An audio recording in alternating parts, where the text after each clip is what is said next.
평범했던 일상을 송두리째 빼앗은 온라인 속의 또 다른 나. 어둠의 손길은 그녀의 삶을 나락으로 떨어뜨렸습니다. 이른바 딥페이크 수법으로 여성 얼굴 사진을 합성해 음란물을 만들어 유포한 서울대 졸업생 등 5명이 경찰에 붙잡혔습니다. 그러니까 저희 그 서울대도 아니고 저희 과도 아니고 뭐 저희랑 관련이 없는 사람이라는 거죠. 기소가 됐다는 소식을 듣고 그 사람 이름을 봤는데 저희 과 사람인 거예요. 몇 해 전 세상을 떠들썩하게 했던 성착취 범죄 사건 이후 법의 사각지대에 있던 딥페이크 음란물에 대한 처벌은 강화됐지만 개정안 시행 4년이 지난 현재 그 끔찍했던 사건을 떠올리게 하는 또 다른 가해자들이 세상에 드러난 겁니다. 그날 휴대전화로 쏟아져 들어온 메시지를 아직도 선명하게 기억하고 있습니다. 2021년 7월쯤에 이제 핸드폰에 텔레그램을 이제 우연히 설치를 하게 됐는데 이제 뭐 안녕 이렇게 하면서 이제 다짜고짜 이제 제 사진을 이제 막 보내더라고요. 수민 씨 얼굴이 들어간 충격적 사진, 딥페이크로 만든 합성 음란물이었습니다. 40몇 명 정도 들어있는 텔레그램 채팅방에 네 신상 정보를 다 뿌린다. 사실은 뭐 이미 뿌렸다 이러면서 뭐 신고해봤자 소용없다. 뭐 절대 못 잡아. 뭐 나 잡을 방법 하나 있어. 알려줄게. 답장하면 알려줄게. 이런 식으로 이제 계속 유도를 하더라고요. 이제 처음 발생하고 한 2시간 정도 만에 이제 경찰서에 갔던 것 같아요. 협박과 조롱에 시달리던 수민 씨, 곧장 경찰서를 찾았습니다. 제가 어느 정도는 좀 측정을 해야지만 이게 뭔가 수사가 될 건덕지가 있을 것 같다 그렇게 말씀하시더라고요. 하지만 돌아온 답변은 실망스러웠습니다. 수민 씨가 더 할 수 있는 것도 없었죠. 그렇게 낙담하는 사이 또 다른 피해자들이 나타나기 시작했습니다. 22년 여름에 다시 한국에 와서 오랜만에 대학 동기들을 만났는데 이제 그때 그 자리에서 한 친구가 사실 너네한테 할 말이 있는데 그러니까 한 22년도 초쯤에 한 3명 정도가 그런 비슷한 피해를 겪었다 이렇게 말을 하더라고요. 놀랍게도 같은 학과 동기 3명도 수민 씨와 비슷한 일을 겪은 건데요. 이제 그 합성하는 방식이나 뭐 메시지의 말투나 뭐 그런 다른 그 뭐 영상 뭐 이런 것도 다 똑같은 거예요. 이제 같은 놈인 거라는 확신이 좀 들은 거죠. 그래서 어쩌면 우리 모두를 잘 아는 사람 중에 범인이 있을지 모른다는 불안감이 스쳤고 인스타그램 뭐 들어가서 검색해보고 프로필 사진 보고 대조해보고 막 그런 식으로 이제 대조를 해가면서 이제 저희가 이제 수사를 했죠. 그러면 이거는 이 친구의 확률이 높겠다. 그리고 이제 그거 말고도 이제 모든 피해자들을 다 아는 유일한 지인. 의심스러운 한 명을 특정했습니다. 용의자의 정체는 바로 같은 학교에서 친분이 있던 사람이었습니다. 그렇게 경찰 수사가 시작됐지만 8월 중순에 체포가 됐는데 그 해를 바뀌어서야 포렌식 다 돼서 보니까 뭐 당연히 뭐가 안 나왔고 고소한 지 한 5달 만에 불송치 결정을 내려졌고 증거 부족, 검찰의 답도 같았습니다. 그렇다고 포기할 수는 없었습니다. 여러 정황상 의심의 눈초리를 거두기 힘들었기 때문이었죠. 이후 수민 씨는 법원의 문을 두드렸고 그 용의자를 피고석에 앉힐 수 있었습니다.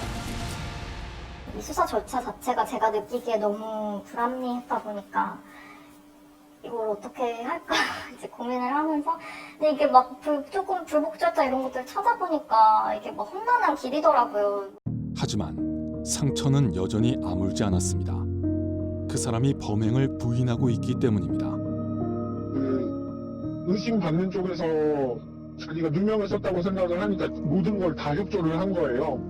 네, 근데 이제 자료가 하나도 안 나왔고 무엇보다 이 사람 이제 그 중에는 저희가 인지하고 있었던 그 저희 4명 외에 이제 저희 과의 또 다른 분들 사진도 굉장히 많았고 그러다가 이제 또 다른 과 분들이 나오게 되고 저희가 전혀 모르는 사람들이 이제 또 나오는 거죠. 가해자를 가려내는 힘든 여정은 아직 끝나지 않았습니다. 네, 김혜린 기자. 그 가해자로 의심되는 사람이 같은 학교 안에 있던 사람이었던 건데 피해자들과는 어떤 관계였습니까? 졸업 이후에 별다른 연락도 하지 않았다고 하고요. 친분이 있긴 하지만 그렇게 친한 사이는 아니었다고 합니다. 피해자 입장에서 생각을 해봤을 때 네. 가해자가 내 지인이었다 네. 이러면 피해가 상당할 것 같아요. 충격이. 피해자 입장에서는 이거를 누군가 돌려봤어. 내 주변에서 돌려봤어. 그러면 그 자체가 내 일상이 무너지고 그 다음부터는 내 주변 사람을 신뢰하면서 생활할 수 없는 피해를 남기는 거예요. 피해자들의 대응을 좀 정리를 해볼게요. 상당히 지난한 과정이었어요. 처음에 경찰에 신고를 했습니다. 그런데 용의자를 특정하는 게 어려워서 경찰에서 수사를 중지했고요. 그 뒤에는 피해자들과 용의자를 특정을 해서 경찰에 다시 수사 요청을 했는데 이번에는 증거가 부족하다라는 이유로 불송치가 됐습니다. 법원에 재정 신청까지 해서 기소 결정을 결국에 받아내는데 이런 경우 아주 드문 사례죠. 너무너무 드문 사례입니다. 하지만 사실은 이제 내러티브, 상황이 발생하고 사건이 잘 안 되는 과정은 너무나 흔한 어떤 상황이고, 그런데 이제 극적으로 재정 신청이 인용돼서 이렇게 이제 기소까지 가는 건 너무너무나 희귀한 상황인 거죠. 왜냐하면 대부분의 피해자들이 자기 주변에서 나를 이렇게 했을 수도 있어라는 그 충격 때문에 처음엔 충격을 되게 크게 받고 믿지 못하다가 나중에는 좀 회피하고 싶어 해요. 이거 뭐 그냥 합성물인데 나만 모른 척하면 되는 거 아닐까? 검찰에서 이 부분에 대해서 딱히 자 이런 걸 한번 좀 더 조사해 봤어? 가해자 한 번 더 불러봐? 피고소인 한 번 더 불러봐? 이런 걸 안 한 거예요. 도대체 법에 어떤 허점이 있었길래 직접 피해자들이 이렇게 발벗고 찾아 나서고 또 고통을 감내해야 되는 일이 있었던 겁니까? 네, 저도 취재를 하면서 굉장히 답답했습니다. 피해자들을 2번 울게 한 법 제도의 문제점 살펴봤습니다. 재판 단계까지 끌어낸 수민 씨는 그나마 다행입니다. 보통 딥페이크 음란물은 해외 서버를 둔 플랫폼을 통해 퍼지기 때문에 제2, 제3의 수민 씨는 범인 찾기를 아예 포기하곤 합니다. 이 어떤 범죄자, 피의자들이 텔레그램 안에 있는 동안에는 사실은 잡히기가 어렵습니다. 어떤 수사기관의 수사 기법을 이용해서 외부로 유인을 하거나 혹은 이제 어떤 그 대화 내용이나 확보된 증거를 바탕으로 신상을 추적해 나가고 특정해가는 그런 과정이 필요합니다. 어떤 경우에는 복원이 가능하고 어떤 경우에는 불가능하다라고 이제 그렇게밖에 사실 대답할 수가 없는데 기술적으로 뭐 핸드폰의 기종이라든지 뭐 텔레그램의 버전에 따라서 어떤 거는 복구가 가능하고 어떤 거는 원천적으로 불가능한 경우도 있습니다. 용의자를 특정한다고 해도 혐의 입증이 까다롭습니다. 2020년 개정된 특례법을 다시 찾아보니 처벌을 강화하긴 했지만 빈틈이 있었습니다. 반포, 영리 등의 목적, 바로 이 전제 때문인데요. 가해자가 개인 소장용 자료라고 발뺌하면 처벌 대상에서 벗어날 수 있다는 얘기입니다. 네, 이제 허위 영상물을 반포 목적으로 제작하는 경우에는 처벌이 가능한데요. 근데 이제 반포 목적이라는 것을 입증하기도 어렵고 입증한다고 하더라도 이제 처벌의 그 수위가 굉장히 낮아서 실효성을 담보하기가 좀 어려운 상태입니다. 또 단순 소지나 시청으로는 처벌하지 않고 있는데요. 입법하였을 당시에 그 어떤 이 허위 영상물을, 그러니까 이제 성적인 어떤 수치심을 유발하는 그런 형태로 이 대상자의 사진을 편집 등하는 행위를 불법 촬영과는 좀 달리 본 것 같아요.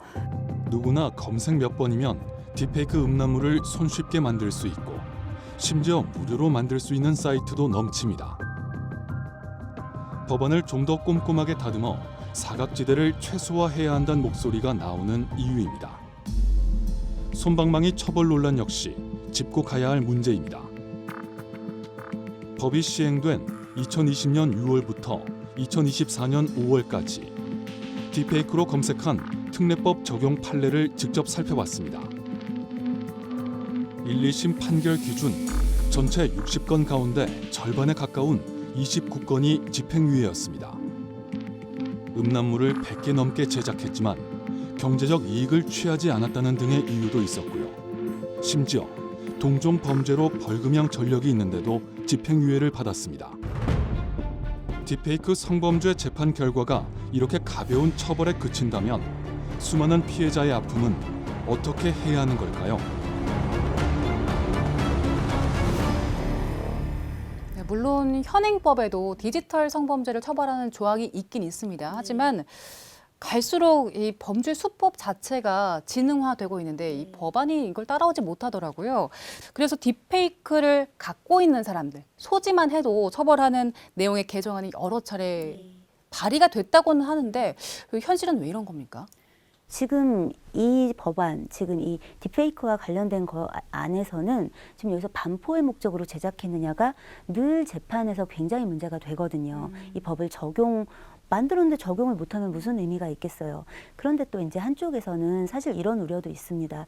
이게 아직 국민들의 의식이 많이 따라가고 있지 못하는데 혼자 그냥 뭐 종이 인형 놀이 하듯이 뭐 이렇게 혼자 보려고 만들었는데 그것까지를 국가 공권력이 개입해가지고 처벌을 한다면 그거는 너무나 과잉된 공권력의 남용이 될 수 있지 않겠냐라는 이제 우려도 있다 보니 일단 그 원래 있는 법조문에 대한 이제 손보는 것도 쉽지가 않고 그러다 보니 이제 이 부분을 시청하거나 소지하거나 하는 것들을 어떻게 해야 될 것이냐가 계속 답보되고 있는 거죠. 예, 반포 목적, 유포 이 부분에 대한 고민도 더 필요할 것 같은데 가해자를 특정해서 넘겨도 집행유예로 결론이 나는 경우가 더러 있다고 하던데 사실 이유를 들어보면 선뜻 이해가 안 가더라고요. 어떤 사례가 있었습니까? 네, 직접 찾아봤습니다. 화면을 보시면 여성 연예인의 합성 음란물을 45차례 판매했는데 합성 사진이 정교하지 않다고 집행유예가 나왔습니다. 또 연예인은 2,000원, 지인은 2,500원을 받고 음란물을 합성해주겠다라고 얘기한 사람은 경제적으로 어렵고 모친을 혼자 부양하고 있으니 집행유예다라는 판결이 나오기도 했습니다. 이 이유를 듣고 얼마나 이해를 하실지, 얼마나 공감을 하실지 궁금합니다. 다른 성범죄들도 이런 이유로 감형이 되기도 합니까? 사실은 사람들은 이게 범죄인지 잘 모르는 분들이 많아요. 그런데 범죄자는 자기가 하는 행위가 범죄인지 알아요. 그리고 사회가 이걸 범죄인 것에 대해서 망설이는 것도 알아요. 그래서 보면 자 합성 음란물인데 정교하지 않다. 그럼 피해자 입장에서 정교하지 않으니까 성적 수치심이 덜 들까요? 성적 불쾌감이 덜 들까요? 그러니까 피해자 입장에서 피해의 정도를 생각한다면 정교하지 않다는 건 그냥 테크닉이 떨어진다는 거잖아요. 뭐 피해자를 위해서 정교하지 않게 만들었다. 뭐 이런 말이 하고 싶은 걸까요? 그러다 보니까 불법 영상물에 대해서도 뭐 피해자 얼굴을 가린 게 마치 피해자를 배려한 것이냐. 이제 어떤 양형사유로 쓰여져서 사회에서 물의를 일으키기도 하는데 이게 전형적인 그런 예인 겁니다. 김 기자, 듣는 내내 굉장히 답답한데 숨통이 좀 트일 만한 소식은 없습니까? 네, AI 기술 발전과 맞물려 딥페이크 성범죄가 기승을 부리자 이제 각종 대책들이 나오고는 있습니다. 화면으로 보시죠. 한번 퍼진 딥페이크 음란물은 지금 이 순간도 누군가에 의해 공유되고 있을지 모릅니다. 피해자들이 가장 걱정하는 부분이죠. 다른 방에 유포 제 사진과 이제 뭐 이름, 나이 이런 것들 유포한 그런 거 이제 스크린샷 한 것들 그런 것도 보내고 그래서 사실 저는 뭔가 너무 이제 놀라고 사실 막 정말 숨이 안 쉬어질 정도로 되게 막 너무 당황스럽고 갑작스러우니까. 물론 24시간 내 신속하게 영상을 심의해 삭제 및 차단하고 자율 규제를 통해 플랫폼의 책임성을 강화하는 등 당국 또한 피해를 최소화하기 위해 힘을 쏟고 있습니다. 이르면 내년부터 딥페이크 음란물을 자동으로 찾는 AI도 도입됩니다. 하지만 이딴 차단 조치에도 사라지지 않는 해외 딥페이크 음란물 제작 사이트 그리고 이를 악용해 악마의 영상을 만드는 사람들을 막기엔 역부족입니다. 수사도 처벌도 어려운 현실에서 피해자들은 두 번 울고 있습니다. 보다 근본적인 딥페이크 성범죄 근절 대책 마련이 절실합니다. 디지털 범죄 가해자를 잡기 어렵다 이런 인식이 있는데 이 인식이 자리 잡은 건 사실 그 해외 서버를 둔 플랫폼들이 많기 때문이잖아요. 그런데 사실 검색을 조금만 해봐도 나오는 것들인데 이거 못 잡는 겁니까? 안 잡는 겁니까? 여러 이제 기업들의 입장에서는 사용자들이 규제가 심하게 들어오면 위축이 되고 위축이 되면 그걸 이용하지 않을 것이기 때문에 아무래도 좀 더 규제가 약한 어떤 해외에다가 이제 회사를 차린다든가 서버를 둔다든가 하는 일들이 많고 이건 시간이 해결을 해줄 거라고 생각을 합니다. 그런데 가장 중요한 건 사람이 아니겠나. 이런 것들을 뭔가 우리가 변화를 정말 가져오려면 수사를 못하는 부분들은 개선의 노력을 해야겠지만 안 하는 부분들이 있단 말이에요. 이런 건 기술의 문제하고는 다른 겁니다. 그래서 결국 기술의 발전과 관련된 부분도 노력이 필요하겠지만 실은 수사에 관련된 법 적용에 관련된 사람의 변화가 더 시급하다라는 말씀 꼭 드리고 싶습니다. 사실 이제 피해자들 같은 경우에는 유포되는 거 굉장히 두려워하고 있을 텐데 가해자들이 이런 음란물로 유포하겠다 협박을 하면 어떻게 해야 됩니까? 바로 신고해야죠. 그리고 땡큐라고 외쳐야죠, 마음속으로. 왜냐면 중하게 처벌을 할 수 있는 드디어 이제 그런 상황이 형성이 되는 거니까 대부분의 경우에 지금 이렇게 협박을 하지 않고 그 상대방을 계속 놀리거나 조롱하거나 모욕 주거나 하는 거에 오히려 이제 좀 멈춰져 있다 보니까 처벌이 오히려 좀 덜한데 협박을 당하고 있다면 그 순간 다행이라고 생각하시고 넌 이제 죽었어. 피해자분들에게 그렇게 용기 드리고 싶습니다. 오늘 함께 보신 여러분들도 인식에 대해서 다시 한번 생각을 해보셨으면 좋겠습니다. 자, 오늘 저희가 준비한 팩트 추적은 여기까지입니다.